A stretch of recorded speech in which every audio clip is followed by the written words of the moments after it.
It's absolutely surreal here in Ishinomaki. The destruction, the wreckage, and a lot of it's been cleaned up, but just coming here for the first time, it looks like, as somebody once told me, like the whole thing was put into a blender, the whole city, down here by the port. And what pictures can't describe is the smell. There's a sea smell, because we are right next to the water. But there's also, because of a fish refinery just down the road, all the fish, dried up, dead fish that was to be processed has just floated into the wreckage around here. And on top of that, it's a smell of garbage, sewage, and if abandonment has a smell, that's there too.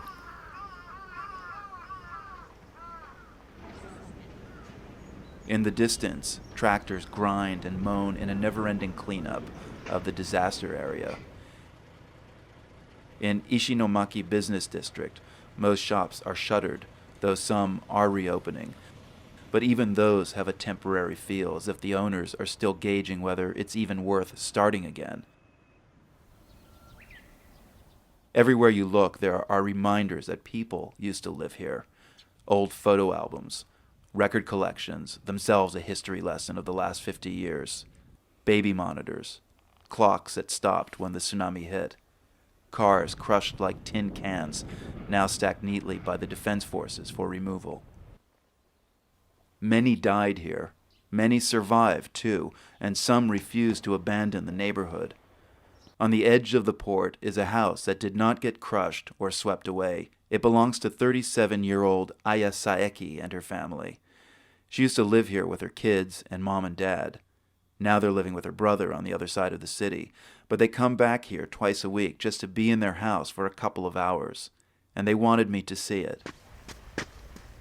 The floor is muddy, but they still take off their shoes in the foyer and insist on slippers in the house, one of many little proud attempts at normalcy. They planted these flowers today. They're beautiful. We sit on dining chairs in a circle. The floor has been replaced with particle board.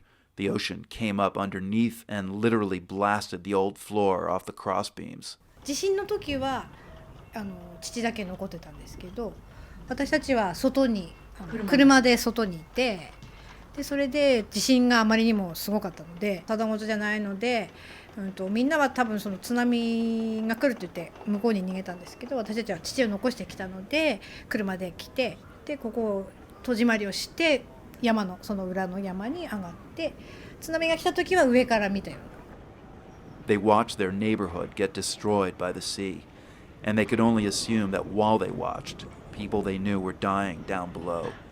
いまだにこう信じられないというか、ちょっとこの間まで喋ってたような人が一気にバーンといなくなるっていうのが信じられないし、なんとなく家を見てもなんかまだ生きてるような、遺体を見てないのでそういうふうに思うのかもしれないですけど、あとは結局行方不明のままの人もいるので。 I know it's your house, but it's badly damaged. Why do you keep coming back? What do you hope to find? What do you want to be in touch with?